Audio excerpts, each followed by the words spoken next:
Hello, thank you for joining me. I wanted to share how I created my Songtail library using Google Slides. So I used a shortcut to open a slides.new, and then we have a new slide presentation, and then I Googled empty bookshelf images. Select shelf, click copy image, went to my new Google slide, and I right-clicked paste, and then I expanded the image to match the size of the slide. So now I have the bookcase. And then at the top of my bookcase, you can see I have a Mrs. Poquet's Songtail library. I simply did that by adding in a text box at the very top, and then I created it with a fill of black, and I did text that was white, and then you can change, I centered it, and you can change the size of the text. I'd want mine to be much larger.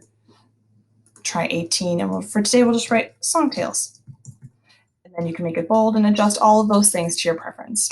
So now we have our bookcase and we have a title at the top. And now we want to add in the book itself. So to do this, I used my document camera and I took an image of the cover. And then I opened this on my PC and I used the editing software just to turn it and crop it. And that is how I got the covers of my books. And when I save it, you'll notice in the bottom it says save a copy, or there's a little arrow. I click save, so that way I'm not having redundant files, and it's all set to go. Then I take this image I just cropped and I drug it over to the bookcase, and then I shrunk it way down and I moved it to the shelf that I wanted it. The key here is make sure you have your cover set where you want it before you add a text box over. You can use shift and the arrows to adjust smaller motions as opposed to a mouse. So now that I have my cover set where I want, I'm going to want to put a text box right over the cover. So I click on text box and I add a text box right over the cover. And you can adjust that to match as close as possible to the actual size of the cover. Now I need a link for the video. And the link for the video, I go to my Google Drive. I've used Screencastify to record all of these videos. And what's nice about that is it saves it directly to my Google Drive.